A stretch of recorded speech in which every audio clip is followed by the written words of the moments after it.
primeiro eu queria agradecer, em nome de todo o Social Good, a presença dessas pessoas incríveis aqui, de todo mundo que está presente. Esse painel é muito importante para a gente, então muito obrigada por terem aceitado o nosso convite.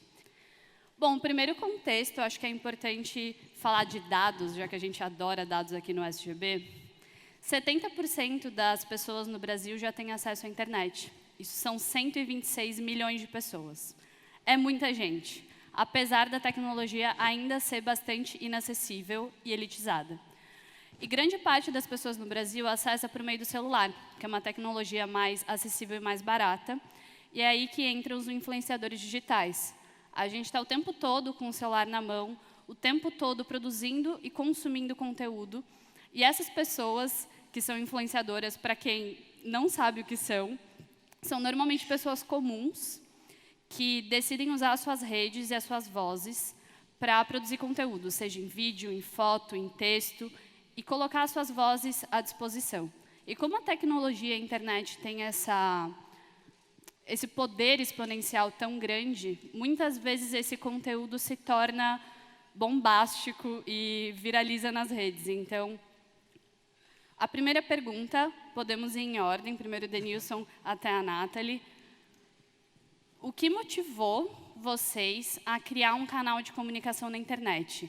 E assim, eu acho muito importante ressaltar que essas vozes aqui são as vozes da multidão. Então, são pessoas ditas minorias que são a grande maioria.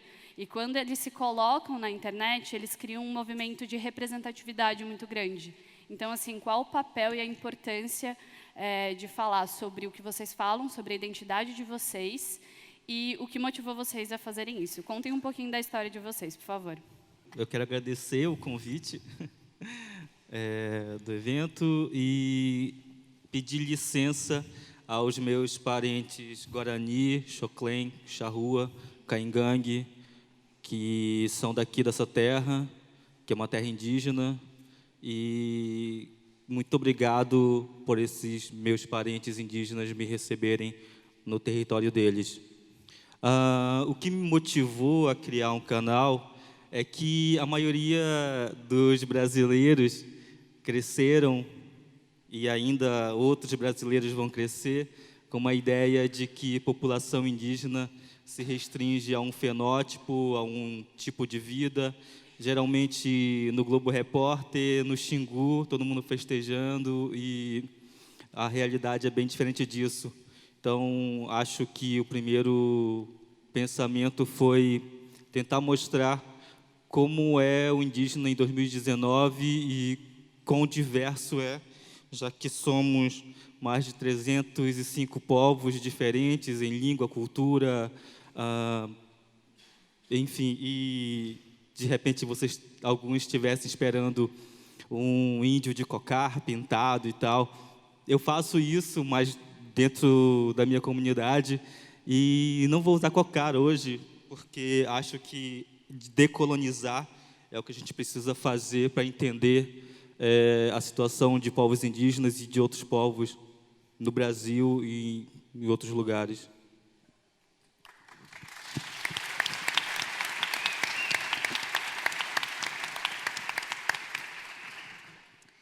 Bom, também queria agradecer pelo convite. Estou super feliz de estar aqui, um evento como esse na minha cidade. Acho demais, assim. Então, eu sou a Lui. Eu vou falar um pouquinho sobre como que eu criei o meu canal, porque eu costumo dizer que ele aconteceu sem querer, assim. Porque eu sou formada em letras pela Universidade Federal de Santa Catarina. Eu fiz o meu mestrado em literatura na linha de crítica feminista ali na mesma instituição. E em 2008, eu criei um canal, uma conta no YouTube, na verdade. Isso faz 11 anos, gente, meu Deus, faz muito tempo. E o YouTube era muito diferente naquela época, porque era uma plataforma nova e as pessoas usavam para postar vídeos caseiros. E não sei se vocês lembram, mas viralizava, tipo, vídeo de criança e vídeo de família, assim, sabe? Era tipo isso que tinha no YouTube. E eu sou muito tímida, eu tenho muita dificuldade em situações sociais, tipo essa.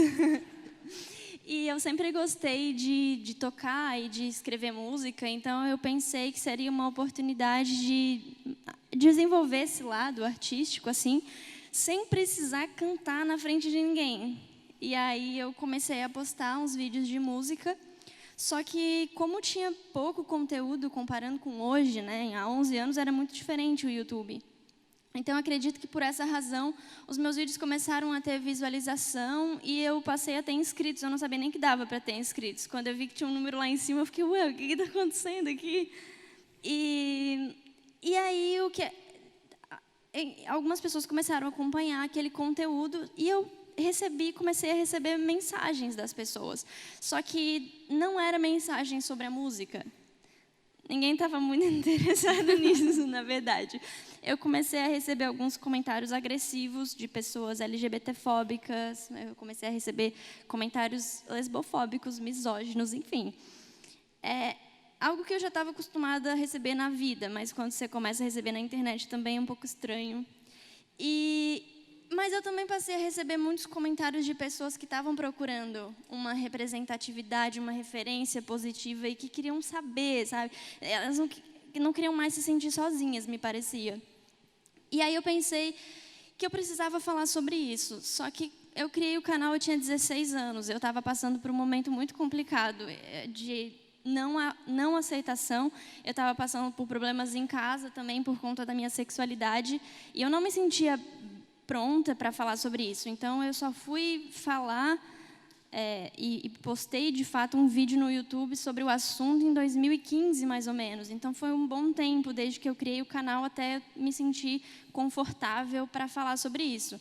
E aí, eu gravei um vídeo muito pessoal, falando sobre essa questão, falei um pouco sobre minha infância, e aí eu vi que foi muito diferente a recepção. Assim, eu notei que as pessoas a gente precisava falar sobre isso. E desde então eu passei a mudar o meu conteúdo. Hoje eu não faço mais vídeo de música.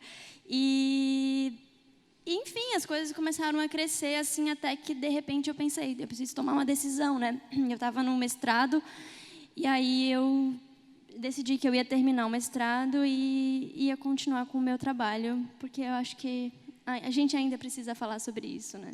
Com certeza. Nathalie?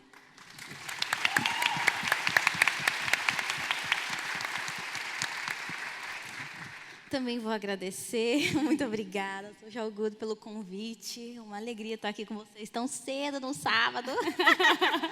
É bom porque eu estou treinando para acordar cedo, então me deu um gás, tipo, é isso, começa agora.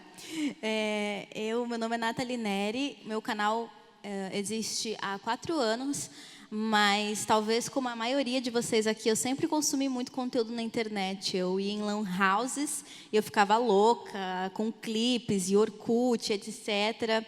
E quando o YouTube surgiu, eu comecei a consumir esse conteúdo. Eu era a pessoa que me inscrevia, que aprendi muito cedo o que era se inscrever. Não tão cedo, né? Eu comecei a ter acesso à internet, de fato, com uns 14 anos, muito diferente das crianças hoje. Então, eu tive uma juventude muito analógica, né? Uma adolescência muito analógica no começo. E quando eu aprendi o que era YouTube, eu comecei a consumir muito o nicho beleza, porque eu comecei a deixar de alisar meu cabelo. E aí eu comecei a consumir muita coisa para saber o que usar, porque não tinha produto para cabelo crespo no mercado. A gente tinha no máximo um Colene, que era o que a gente usava e nem era para um cabelo crespo. E eu comecei a aprender a fazer gel de linhaça, usar gel de babosa, usar maisena, um monte de coisa no YouTube há 7, 8 anos atrás.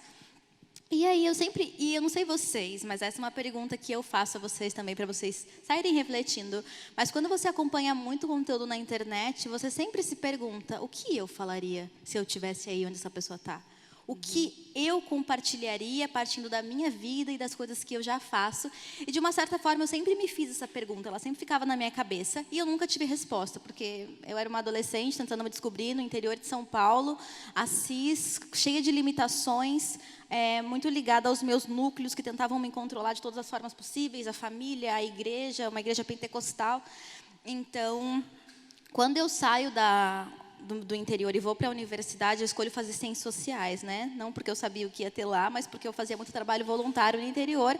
E as humanidades, elas são destruidoras, né? Elas quebram todos os falsos princípios que você tem, ideias de mundo que você acha que tem, e de repente eu estava questionando tudo, e a minha vida se transformou completamente daquele contexto religioso. Eu saí para ciências sociais, para questionar do Papai Noel aos formatos das maçanetas de porta, política global, e ver beijo triplo em festa e ficar em pânico.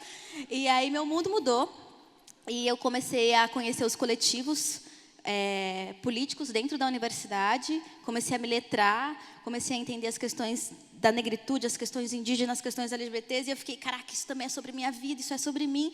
E aí um dia, assistindo, eu me fiz a mesma pergunta: o que eu falaria se eu estivesse na internet? E anos depois daí eu tinha uma resposta. Eu não tinha uma resposta, eu tinha uma lista de respostas. Eu falaria sobre isso, e depois eu falaria sobre isso. Aí eu ia fingir que eu ia falar sobre isso, e na verdade eu ia falar sobre isso. E quando eu vi, eu já tinha um plano de canal, porque eu tinha mudado, e eu tinha coisas que me transformaram.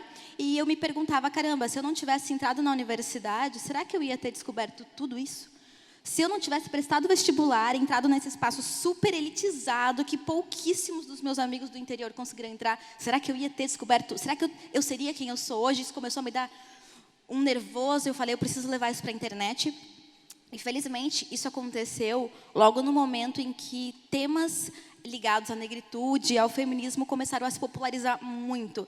Eu lembro que, meio que vi tudo isso acontecendo, eu estava já com o meu canal, começo do meu canal, e a Djamila Ribeiro apareceu naquela conversa com o Bial.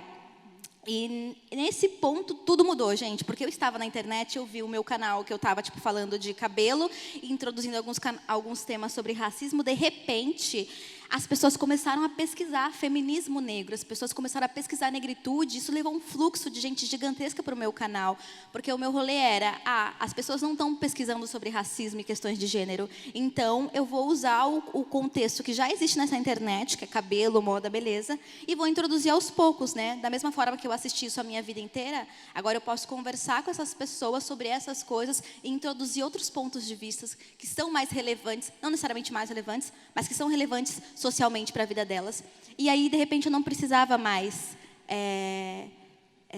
transformar esse conteúdo. De repente, as pessoas queriam só esse conteúdo político. E aí eu estava, ai meu Deus, mas agora eu só vou fazer vídeo sobre isso, eu não estava preparada. E tudo começou a acontecer a partir daí. As coisas casaram muito e foi aí que eu construí meu canal e estou aí há 4 anos.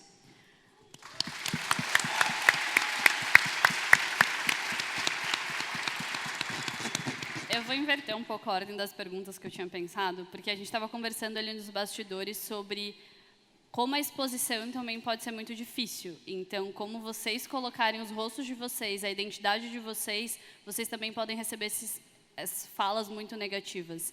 Então, assim, pode começar de lá para cá agora.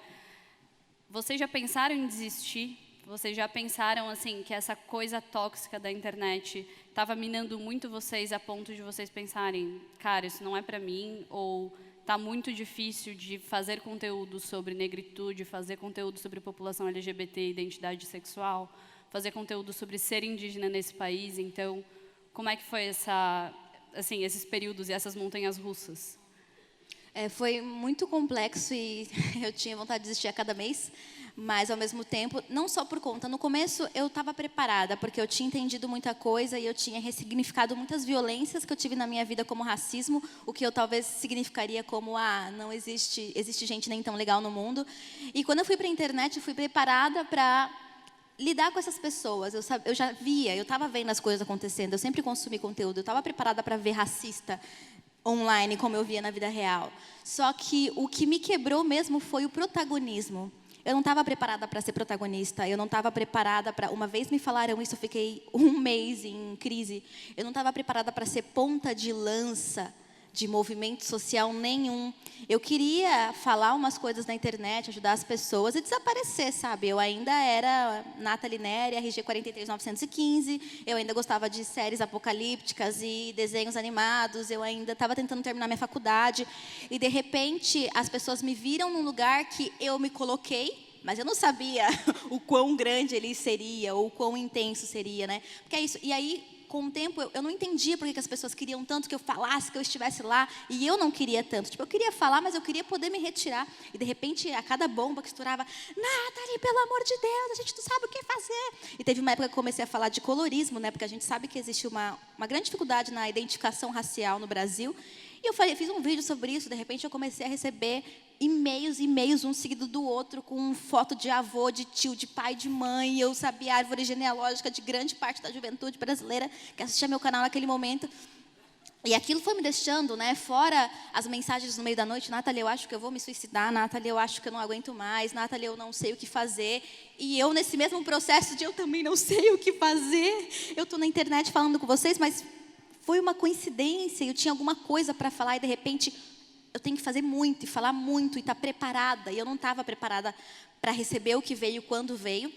E eu entendi o porquê, né? A gente é isso, a gente a gente vive ainda uma grande crise de representatividade. A gente tem poucas pessoas que a gente se vê e fala, é isso aí, estamos junto. E quando essas pessoas aparecem, elas não são só pessoas, né? Eu acho que pessoas brancas, no geral, elas estão acostumadas a ter ídolos. Ídolos, eu tenho muitos ídolos, porque eu gosto de muitas pessoas, eu vejo as minhas pessoas do Jornal da Manhã até a novela da noite, eu tenho referências fora do Brasil, dentro do Brasil, e de repente a gente tem um gap gigante de representatividade LGBT, negra, indígena, e quando essas pessoas aparecem, né? Caramba, a gente nunca viu isso na face da terra. Não que eu fosse a única, né? Existem ainda muitos outros criadores negros na plataforma, produzindo esse conteúdo engajado, mas é isso, né? Nós somos muito poucos para uma realidade tão grande, para problemas tão diversos, porque às vezes a gente acha que uma coisa fala comigo, mas não fala, e uma coisa fala com fulano, mas não fala. Eu vivi uma experiência de hipersexualização durante toda a minha adolescência e infância. E aí você fala com uma mulher negra retinta, você percebe que é uma experiência de dessexualização. Então, o racismo no Brasil é muito sofisticado e nós somos muito únicos na experiência, né? No experimentar esse racismo. O racismo é uma experiência, às vezes, subjetiva, apesar de ser coletiva. E, de repente, a gente não dava conta dessas pautas. Então, o que me surpreendeu foi isso, porque eu estava preparada para a violência. Eu não estava preparada para o protagonismo, eu não estava preparada para segurar a marimba de ver um monte de jovem. É isso. Aí uma voz na minha cabeça, você não queria falar com eles, querida? Você ligou sua câmera para quê? Eles vieram, e aí, você vai fazer o quê? Aí eu fui atrás de terapia, aí eu fui atrás de ajuda, aí eu fui atrás de apoio psicológico, todas as formas holísticas e materiais possíveis, para entender como lidar com o fato de estar num lugar que eu mesma me coloquei, mas não sabia o quão grande se tornaria, e para entender como eu lidaria com todas essas vidas que hoje olhavam para mim de uma forma diferente, sabe? Porque é diferente. E a gente pode representar as nossas bandeiras e os grupos sociais que a gente participa, mas nós não somos os movimentos sociais. Nós ainda somos indivíduos. E é muito complicado você virar essa chave, sabe? Entender qual é o equilíbrio. Teve um momento, já terminando que eu falei demais, que eu estou falando demais. Teve um momento do meu canal, logo no começo, que casou muito com o meu caminho, com o meu letramento político, que eu me perdi completamente e eu só me enxergava como esse corpo político, né? As pessoas me enxergavam como esse corpo político e eu só estava lendo sobre isso e eu só estava pensando sobre isso e eu me perdi completamente. E, de repente, eu falava, o que você gosta? Eu gosto de militância.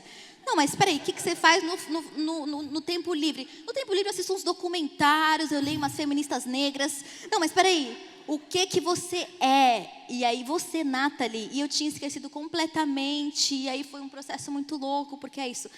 A gente vai para um lugar que eu acho que é um lugar muito confuso, e ainda mais quando a gente tem zero experiência com isso antes, eu pelo menos não tinha, as coisas se intensificam bastante. Então, eu tive vontade de desistir, mas muito mais por não saber lidar com tudo isso acontecendo de bom do que com a parte ruim. E as pessoas, elas projetam uma imagem em vocês que acham que vocês vão ter resposta para tudo também, né? Vocês têm que ter opinião sobre tudo. Isso deve ser muito difícil. Isso é um problema de sermos poucos, né? Sim. Se a gente fosse muito, se todo mundo aqui que entende de alguma coisa com muita especificidade criasse um conteúdo ou buscasse alguma informação, porque a gente sabe que hoje produzir conteúdo digitalmente não é tipo, é democrático. Todo mundo pode, pega um celular. Não, não é. A gente sabe que é mais complexo que isso. Se você for fazer isso e ter alcance, né? A gente pode falar mais sobre isso depois. Mas querendo, né? Ia ser muito interessante se mais pessoas pudessem falar, porque eu acho que a gente ainda é muito pouco mesmo falando sobre isso. Eu queria dar um abraço em você, né? Porque Estamos juntas. é muito curioso ouvir outra pessoa, né, falar, porque a gente tem vivências diferentes, mas eu me enxerguei em tudo que você falou. Eu acho que é justamente isso. Eu estava preparada para a violência e é triste dizer isso, porque a gente se acostuma e eu acho que é um mecanismo de defesa. Quando você começa, principalmente, a sofrer violência desde muito cedo, na infância, por exemplo, eu comecei a ir para a escola e eu já adquiri um sentimento de inadequação, porque eu era diferente das crianças, as crianças apontavam para mim, enfim, várias situações que eu acreditava, inclusive, que eram bullying, e depois também com o meu processo, inclusive com o canal e com todos os debates feitos ali dentro, eu comecei a ver quanta violência eu tinha passado, que era uma violência já lesbofóbica, já muito misógina na escola, enfim. E então, quando eu comecei a receber mensagens negativas e, nossa, várias violências, principalmente quando algum vídeo viralizava, sei lá, às vezes no Facebook, aí você ia lá ver os comentários e, nossa, cada coisa. E para mim aquilo ali era normal, fazia parte da minha realidade. Só que quando eu percebi que estava tomando uma proporção que eu não esperava, porque como eu tinha começado o canal porque eu queria mostrar para os meus amigos umas músicas, sabe? E daí, de repente, eu saía na rua e aí eu via pessoas e elas falavam comigo e aí eu saía numa matéria e eu pensava, o que eu estou fazendo da minha vida, assim, sabe? Não era esse o plano que eu tinha, mas que legal que eu estou aqui. Só que você acaba entrando nesse espaço de esquecer quem você é mesmo, assim, né? De você se torna, como o Nathalie falou, esse ser político. E eu pensava o tempo todo sobre isso. Tudo para mim tinha que ser um conteúdo. Eu estava o tempo todo pensando, não, eu preciso fazer um vídeo disso, eu preciso falar sobre isso. E as pessoas também, às vezes, esperam que você se posicione sobre todas as coisas, esquecendo também que, às vezes, ou você não se sente confortável para falar sobre determinado assunto, ou você não está bem para falar sobre determinado assunto.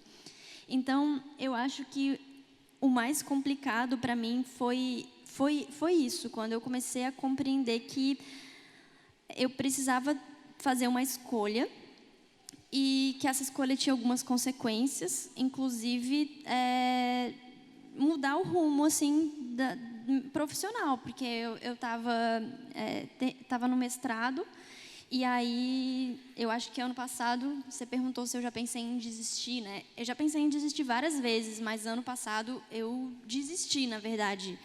Porque ano passado foi um ano bem complicado por várias questões, né, políticas, enfim.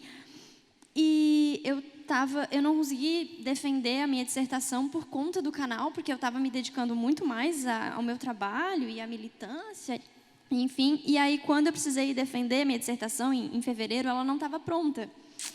Aí eu pensei, opa, e agora? Aí eu consegui pedir uma prorrogação e terminei em dezembro. Só que isso destruiu totalmente assim, minha saúde mental. Eu fiquei com uma ansiedade absurda, que eu ainda estou assim, fazendo tratamento. E porque foi isso, sabe? Foi tudo muito junto, eu acho. O crescimento do canal, minha dissertação que eu não estava conseguindo entregar, precisava decidir o que fazer. E eu não sei se essa é uma realidade, talvez aconteça com a gente, que quando a gente produz conteúdo e fala sobre as nossas vivências, a gente começa a ressignificar muita coisa e a perceber coisa que estava muito escondida.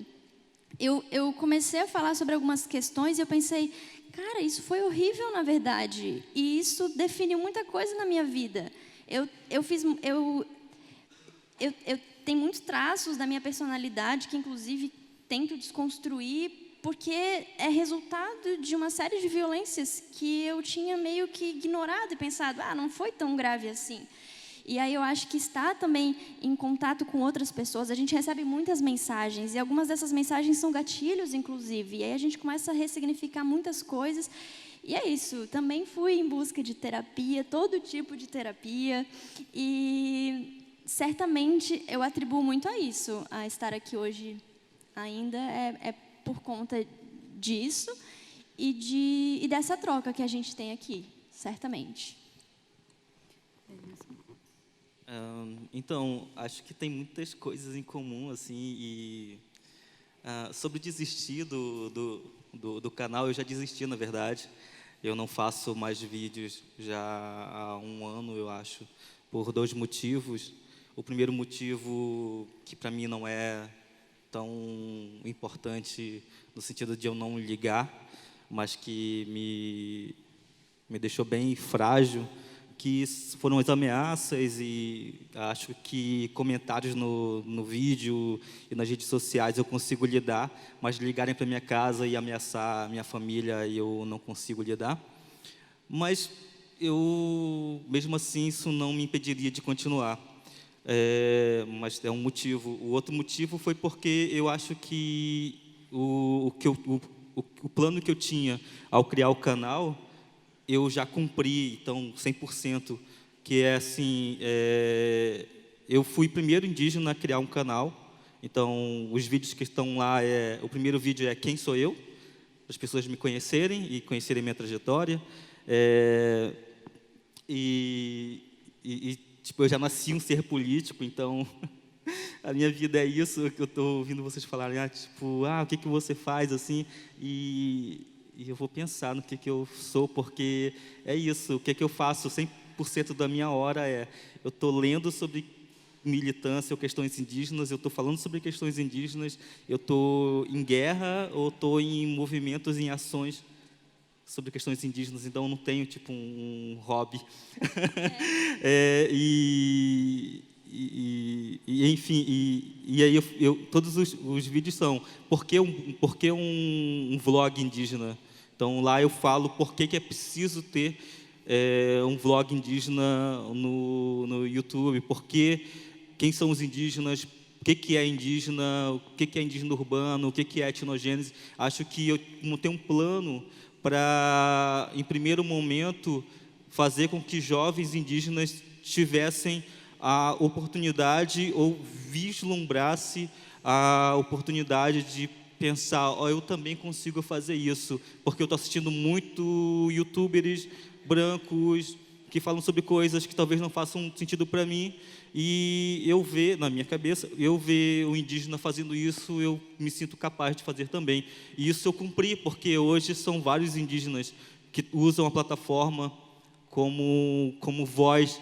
Então, acho que se eu cumprir o que eu tinha planejado, eu já não preciso fazer isso, agora é só deixar essa galera nova seguir esse caminho.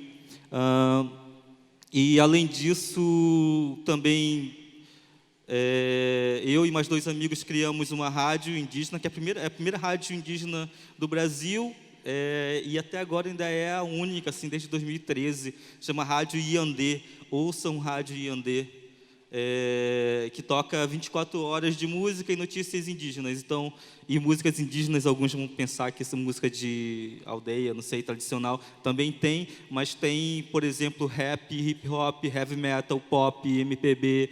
Eu costumava dizer que o único ritmo que não tinha indígenas produzindo era funk, e agora tem o menino Calapalo que canta funk, então é isso. Esse é o indígena de 2019, que é capaz de manter sua cultura, sua língua, mas é capaz de usar ferramentas modernas e, inclusive, tecnologias e linguagens modernas para se comunicar. Sobre isso, não sei, acho que eu não consegui chegar ao tamanho do canal de vocês, mas em contraste com as mensagens de ódio e racismos e ameaças, eu recebi muitas mensagens de jovens indígenas falando: muito obrigado por falar, muito obrigado, eu não sabia que a gente podia fazer isso, muito obrigado, você me ajudou a entender o que... E também esse papel que a gente acaba se colocando de psicólogo, eu não sei, acaba meio que tornando a gente um pouco... não sei, acho que saturado também, e é isso. Eu falava, irmão, irmã, eu também estou perdido, sabe? Eu estou fazendo esse vídeo porque eu acho necessário, mas eu não tenho respostas para tudo, eu também estou perdido. Vamos juntos procurar tipos de soluções para isso.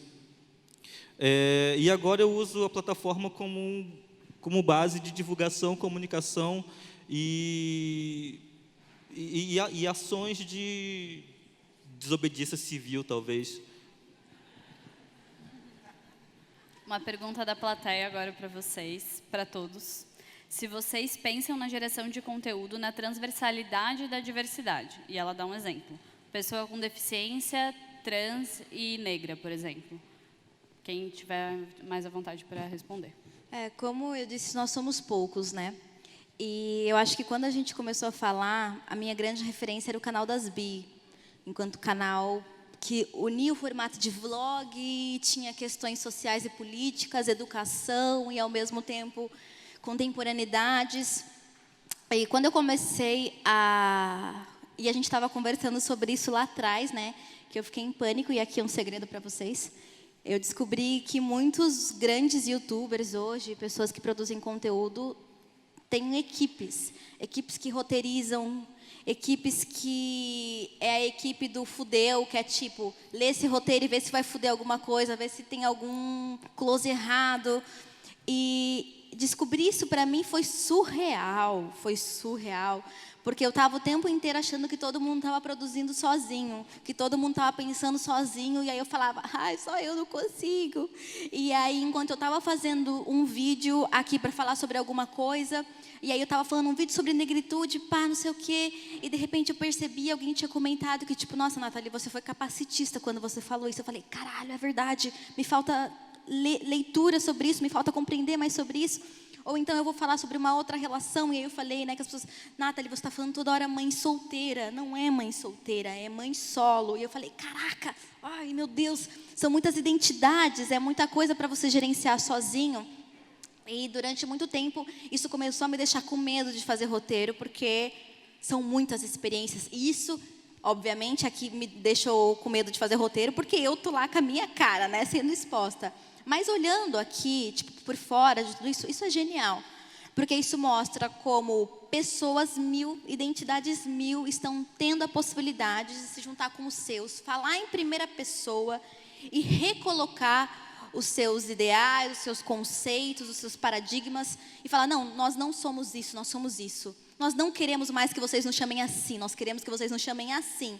E aí o povo fica, nossa, mas está muito difícil, está muito chato. Que bom que está difícil, porque a gente vem de uma época em que tudo era generalizado, né? Todo mundo era igual, todo preto é igual, todo LGBT. Tanto é que, né, a Luiz sabe disso, a gente chama mulheres lésbicas de gays. E todo mundo era gay, e negra era tudo igual, e a identidade negra era uma coisa só. E indígena não era indígena, era índio, de cocar, distante. E a gente, de repente, vai descobrir que não é pessoa deficiente. Porque a pessoa não é deficiente, é uma pessoa com deficiência. Aí você vai falar, caraca, quanta história, quanta coisa, né? E é isso, a gente tem que se letrar e conversar com grupos e pessoas 1000 para compreender e não reproduzir essas violências que a gente sabe. Eu, como uma mulher negra, sei que eu não quero ninguém falando sobre mercado negro, sobre magia negra, sobre... como é que é a outra palavra? Enegrecer. Não é enegrecer. Eu sempre esqueço, todo mundo fala isso. Denegrir. Denegrir. Exatamente. Então, a gente já fica com a nossa antena. Só que é a minha antena. É uma antena que eu vivo a minha vida inteira e só dei nome agora. Né? Quantas outras pessoas a gente não... E é sobre conversar com o outro, é sobre enxergar o outro, é sobre ouvir o outro, e é sobre se refazer o tempo inteiro, é sobre procurar uma linguagem neutra para falar, porque a nossa linguagem é totalmente gendrada, né? A gente fala no masculino, no geral, e de repente a gente fala no feminino, mas isso é limitante para pessoas não binárias, e de repente você tem que pensar, isso é uma loucura para a gente que se vire com isso, mas é importante a gente entender que somos múltiplos, e aí eu sempre me coloco num lugar de não falar pelo outro. Eu entendo o que ele me diz, eu respeito quem ele é, e se ele diz que ele quer ser chamado assim, se ele diz que é isso e não aquilo, se ele se diz que é pessoa com deficiência e não deficiente, é isso. Mas eu falo do meu lugar, né? Então a gente pensa a transversalidade até um limite que não pode ultrapassar falar do outro pelo outro. É sobre trazer pessoas, é sobre entender o que que elas trabalham e conversam, e se colocar em um lugar de respeito e escuta muito grande, né? Mas entendendo que eu também tenho muitos limites no lidar com a vida, porque eu parto de mim, e é isso. Eu sempre falo que nós não somos instituições, né? Eu não sou uma instituição do movimento negro, a Lui não é uma instituição do movimento LGBT, isso não é uma instituição do movimento indígena, nós somos pessoas, e por sermos pessoas, a gente pode falar até uma certa página, porque a gente não tem vivência, experiência, ou às vezes capacidade de compreender a experiência do outro com tanta propriedade, né? As pessoas começaram, uma época, a pedir que eu falasse muito sobre outras realidades que estavam muito distantes da minha, e que eu não... Um exemplo que eu até falei com a Deison ali é que, numa parte, no momento da minha vida, eu comecei, quando eu estava falando muito sobre colorismo, muitas pessoas começaram a me parar na rua e falar: caramba, Nathalie, eu comecei a ressignificar minhas experiências como racismo, por causa de você, dos seus vídeos, das coisas que eu aprendi com vários outros youtubers. E eu me entendi como uma mulher negra, né? Isso é a realidade, obviamente, de pessoas com traços da miscigenação aparente, não de pessoas retintas que sabem a vida inteira que são negras, mas a miscigenação é intensa, o embranquecimento é intenso. Existem pessoas que se perdem no pardismo e não entendem, demoram muitos anos para entender quem são. E aí eu falava: nossa, que legal, nossa, que incrível, a minha experiência é muito parecida. E aí o que começou a acontecer, uma vez ou outra, é de encontrar mulheres falando: nossa, Nathalie, eu me identifiquei com a experiência racial, eu sofri racismo a minha vida inteira, tudo que você falou é isso. E eu, ai, que legal, com aquele nó, porque quando eu olhava aquela mulher, a ascendência indígena era gritante, e eu falava: ui, caramba, e eu nem sei, como que eu falo alguma coisa? Como que eu penso sobre isso? E aí eu só não falava: tá bom, tchau, e saía. O que é ruim, né? Porque naquela época me faltavam pessoas para conversar. Eu falava: meu, como é que a gente lida com isso? Como é que a gente lida com essas pessoas que estão consumindo o nosso conteúdo, se identificando com a minha narrativa, porque é uma narrativa de racialização muito intensa, mas ainda assim é muito plural, e que ela só se identifica com a minha porque parte de uma invisibilização da narrativa indígena. Então, são muitas questões para a gente conversar e muitas identidades para a gente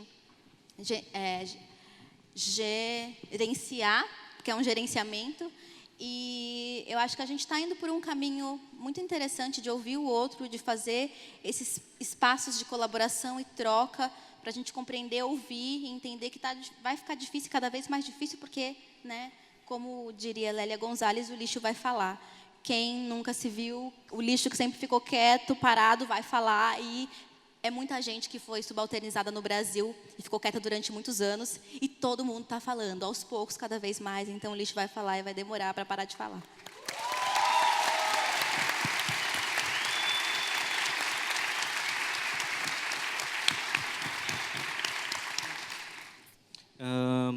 Então, para além do YouTube, eu sou artista e, na real, estou muito feliz, assim, porque estou numa trajetória que tem me colocado em lugares que eu nunca imaginei, assim. Eu voltei do Canadá anteontem, estava com artistas indígenas do povo Inuit, que preconceituosamente a gente chamava de esquimó, e esquimó é, tipo, muito ruim falar.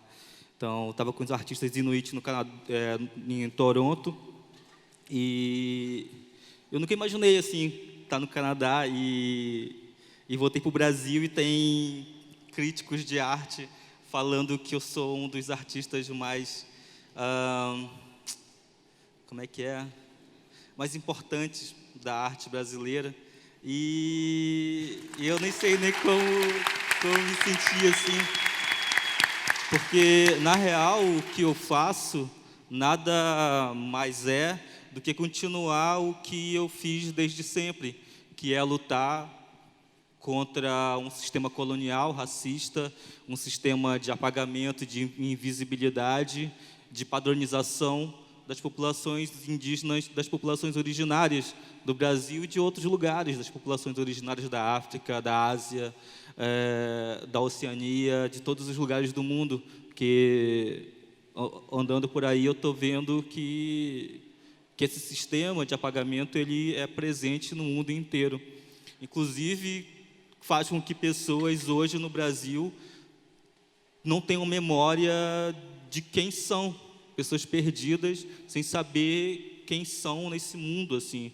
se são negras, se são indígenas, não consegue chegar até o nome da bisavó, por exemplo, porque essa história é roubada, essa história foi-lhes tirada, esse direito à memória foi tirado. E o meu trabalho é isso, assim, o meu trabalho é de luta.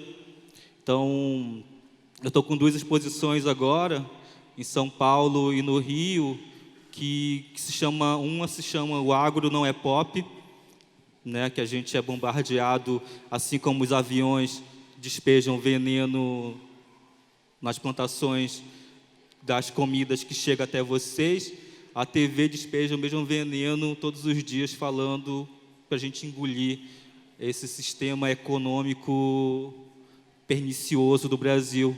E outra exposição no Centro Cultural São Paulo chama Relacionamentos Agrotóxicos, que é sobre isso, sobre que tipo de relacionamentos a gente se alimenta ao longo da nossa vida. Relacionamentos de comida também, né? Tóxicos, mas relacionamentos no trabalho, na vida, relacionamentos amorosos, relacionamentos de amizade, relacionamentos diversos de leitura, de filmes, de tudo que a gente vive, né?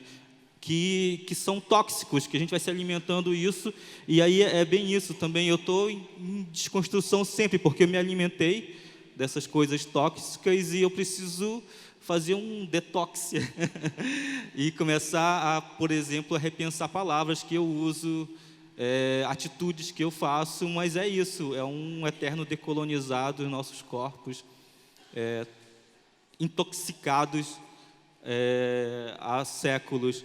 E é difícil falar sobre o meu trabalho, mas é meio que quebrar o concreto e fazer brotar a vida, assim, a vida que foi apagada e que foi coberta de concreto e de ferro e de lixo e de poluição, assim como a gente tem que quebrar também os nossos corpos que foram cobertos desse mesmo concreto, desse mesmo lixo, desses mesmos produtos tóxicos e químicos ao longo do tempo. Então é isso, é nosso direito à memória, nosso direito à identidade.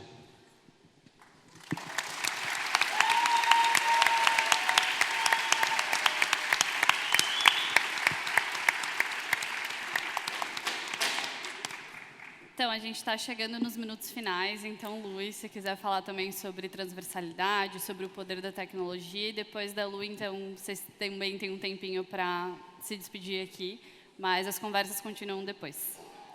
Eu acho que já fui muito bem representada pela fala de vocês, assim, né? Só estava pensando sobre como a gente começa, pelo menos eu comecei o trabalho pensando em falar sobre a minha vivência. E aí eu, enfim, comecei a gravar vídeos partindo do pessoal. E, de repente, aquilo se torna político. E aí, um dia, eu li numa matéria, assim, uma coisa que dizia que eu era uma referência LGBT+.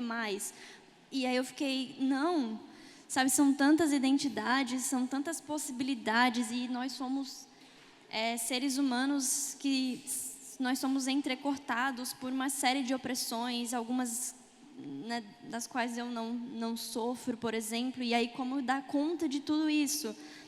Então, acho que é muito o que a Nathalie falou, eu acho que é uma troca, na verdade. A gente está ali de um lado, mas todo mundo produz conteúdo, inclusive quem comenta nos meus vídeos também está produzindo, quem está comentando ali também produz um conteúdo, e aí a gente pode dialogar e aprender também, porque quando você falou que a gente falava que é mulheres gays, eu vi esses dias alguém achou um tweet meu antigo, que isso às vezes acontece, né? Mas nem era sobre isso, era outra coisa o tweet, mas aí eu vi que eu falei que eu era uma mulher gay, e eu fiquei, nossa, eu realmente me identificava como uma mulher gay. E tudo bem, sabe? A gente também absorve e aprende uma série de preconceitos e de uma história que nos é contada sobre nós mesmas, sabe? Então, esse processo de desconstrução é eterno e ele é fundamental, e eu acho que a gente consegue construir muito melhor quando a gente está fazendo isso junto. E agora eu acho que para acabar com uma mensagem positiva, já que o nome do painel é Influenciando Positivamente, se vocês puderem resumir talvez em uma frase ou em pouco tempo, como tornar a internet um lugar menos tóxico, como lidar com as ansiedades que ela gera e como a gente pode lidar com isso também. Para mim é equilibrando a balança. A gente precisa de vocês, a gente precisa de pessoas com experiências múltiplas, tendo espaço para falar e desejando falar e criando, sabe? Às vezes eu recebo mensagem, tem muita gente falando, não, olha o tanto de youtuber branco, olha o crescimento bizarro de vários youtubers de direita. A gente tem youtuber de direita de 2 milhões de inscritos que passa informações e ideias totalmente violentas. Tem pouca gente, sabe? É sobre criar, é sobre falar, partir da sua realidade, perguntar, eu tenho algo para falar, eu quero falar sobre alguma coisa, e ir e falar. Seja no Twitter, em poucos caracteres, seja no YouTube, com vídeo, seja no Instagram, qualquer uma das plataformas, que inclusive são privadas, se elas acabarem, a gente tem que ver um lugar para ir, né? Porque é difícil. Mas é isso. Eu acho também, ocupar espaço fundamental, porque é isso, nós somos poucos e ainda estamos num nicho, né? É muito difícil sair da nossa bolha, enfim, encontrar pessoas que não compartilham da nossa vivência e que estejam dispostas a ouvir. E eu também acho que, às vezes, a gente fala da internet como se fosse uma entidade, né? Tipo, a internet é tóxica. É porque, às vezes, a gente também está reproduzindo um comportamento que não é muito saudável, né? Então, acho que a gente pode se olhar um pouco também, né? Ver como que a gente está estabelecendo essas relações na internet e quantas coisas são faladas na internet que a gente não falaria pessoalmente, né? Às vezes eu fico só na internet, fico muito em casa e tal, e eu fico, meu Deus, o ser humano é horrível, não dá mais. E daí eu saio na rua e eu venho em lugares como esse, eu vejo, poxa, a gente, sabe, não é assim, não tá... Então, eu acho que, de repente, também olhar para si um pouco e ver como que a gente está estabelecendo essas relações online. Desculpa, eu vou passar um pouquinho da frase. A última coisa que eu quero falar, na verdade, é um posicionamento que muitos indígenas estão me cobrando e muitos não indígenas estão me cobrando, e eu vou falar para vocês que estão aqui, mas principalmente para quem está assistindo a live, e eu acho que depois vai ficar disponível isso, que é o seguinte, eu fui o primeiro indígena a fazer um canal e chamei outros indígenas para fazerem canal, e eu acabei que essa semana fiquei muito arrependido de ter feito isso, porque acho que a gente não estava preparado para utilizar essa ferramenta da maneira correta. E em primeiro lugar, eu quero dizer assim, meu posicionamento é não falar de pessoas indígenas, por mais erradas ou por mais confusas que elas estejam. Eu quero pedir a vocês que não ataquem essa menina que foi na ONU com esse presidente fake, e que isso tudo é um grande teatro de insanidades, como diria uma amiga minha, e nessas insanidades acontecem de que pessoas que sofrem a mesma dor que a gente acabam se aliando aos inimigos por motivos que só a pessoa conhece, mas acho que se a gente vai atacar e ameaçar essas pessoas, a gente está fazendo o mesmo papel que sempre fizeram conosco. Então, eu quero parabenizar a essa pessoa pela notoriedade que ela conseguiu, pelo alcance que ela conseguiu. Desejo sorte, porque conhecendo brancos como eu conheço desde sempre, uma hora vão se cansar e vão se voltar contra ela, e ela não vai ter apoio nem dos indígenas, nem das aldeias, muito menos dessas pessoas que a apoiam hoje. Pedir às pessoas que não compartilhem o conteúdo dela, compartilhando, criticando, ou seja, você critica e compartilha o conteúdo, acho isso totalmente errado e ingênuo, creio.